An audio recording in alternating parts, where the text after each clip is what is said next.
When I see people playing golf and hitting golf balls, my attention is really often in their backswing and how much they do in their backswing. What I mean is that they turn their hips, they try to turn their shoulders, they try to take one piece move away, they try to create wrist angles, they try to lift the club here. And in reality, backswing is really simple. It's just throwing the club away. It looks like this.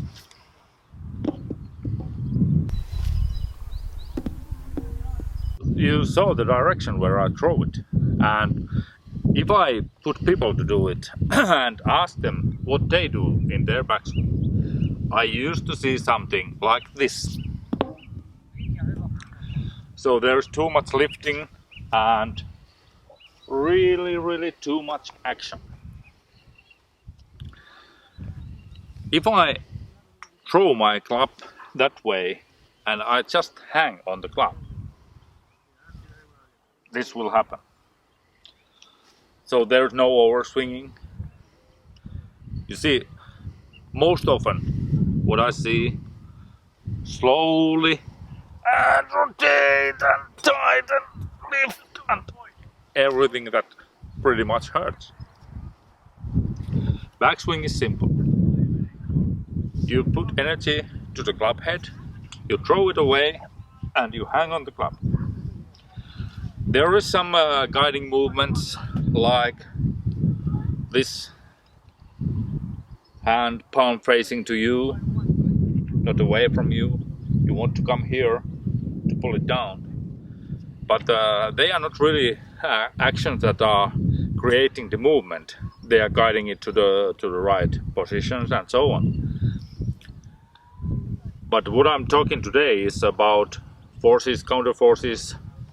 I throw the club here, I hang back, I move myself to that direction. Club is pulling to that direction, and that's also why I move to the right.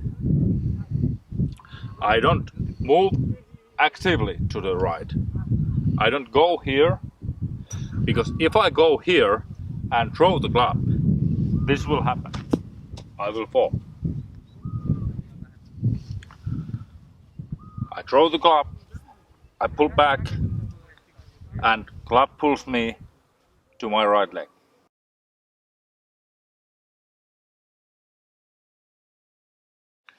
And that also happens in downswing.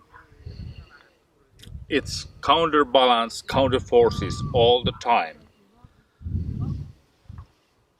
You drop the club, you don't pull the club down. You drop the club, you let it fall, and you have to work against it. The club is pulling you that way, you have to work up. If this point stays steady, it means that you have pulled up and back as much as the club has pulled you toward the ball. Also, when we go further, when I'm here, I don't want to move to my left leg. If I do that and release the club, and not the club head only, whole club, I will fall down again. So I try to hang back. I work to this direction with my body.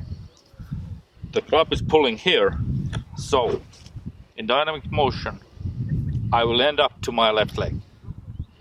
So there is no weight shift from right to left. It's hanging back, and your mass of the hands and the club is pulling you to the left leg, and you have to avoid falling, so you have to pull back. Maybe something like 10% what we see is action, and 90% of what we see is reaction, and the action behind of that is maybe even opposite.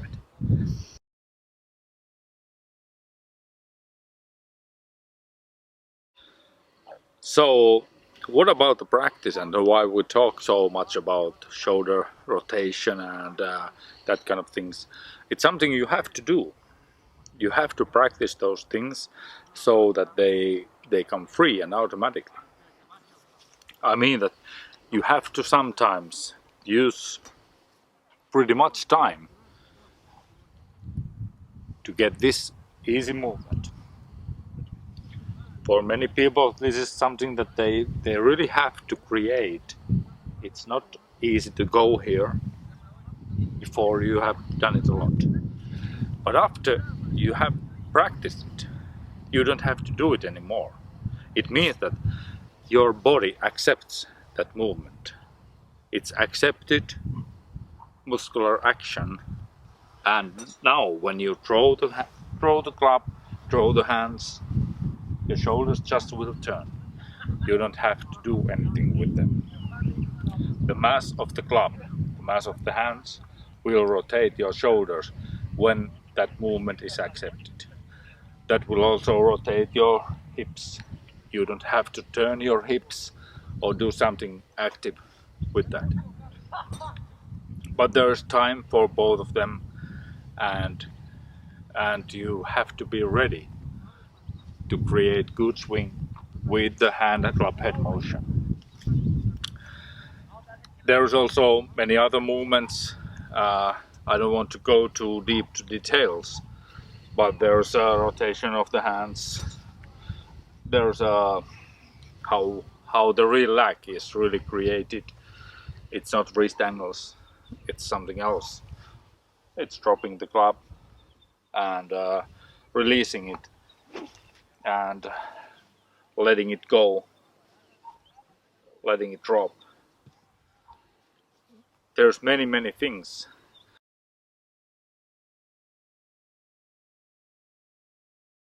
I think the main thing first to learn is to understand how to create balance. And I say create, not to how to stay in balance. It's totally different. How to create balance means that you produce balance all the time. It's dynamic. It's not static. It means that you all the time create two forces. One out, one in. One out, one in. Your body, your swing center works to opposite direction where the club head or club wants to pull you. And that's something, when you understand that, you can pretty much understand how to use the golf club.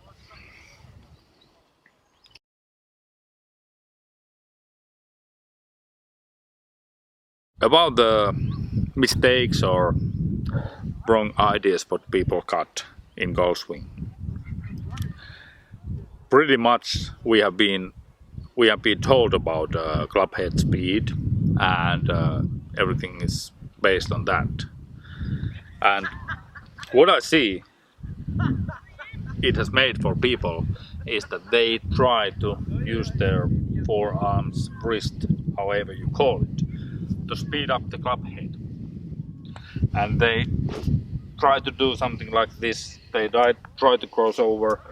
They think that there is a big amount of speed if they just can speed this part up. I think the truth is something else. And our measurements with the 40 swing has proven that actually all good players, all good ball strikers, they got great hand speed. In other words, their grip, their handle, or their left wrist is moving really fast.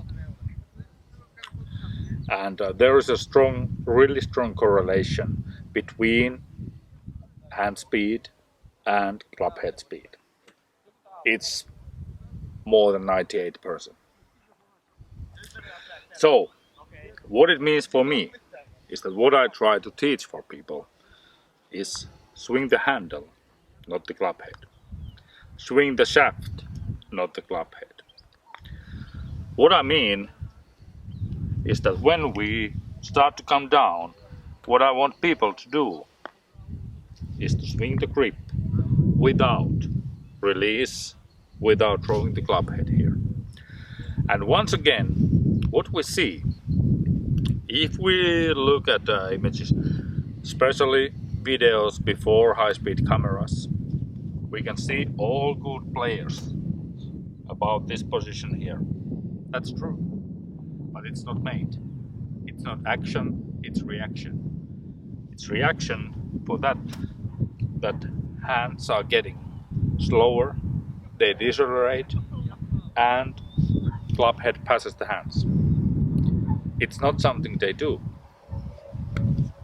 They pull the club, they go low and left, pretty much low and left, because then their hands follow their body rotation.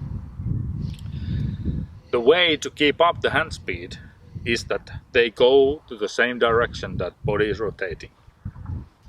That's the reason. There's no reason to take your hands low and left. The reason for that is that if you let them, if you understand and if you realize that that's the right direction, that they go low and left from this side, for left is opposite. It means that you don't have to stop your body rotation. You can fire with all you got. And I think this is pretty much what Hogan did. Dropping down, turning around, and you see also nowadays player finish positions. The clubs are here. They go around, hands are fading back.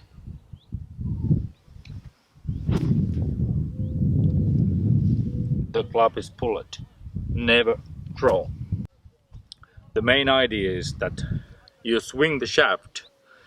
You think you got the big ball here, and you hit that big ball with the shaft of your club, not only with the club head. So you bring the shaft straight, or actually perpendicular to the target line, to hit the big ball there. You keep the shaft like that, and then it releases, and there's nothing active on that. It's just hanging on the club. So swing the handle, swing the shaft, don't swing the club head.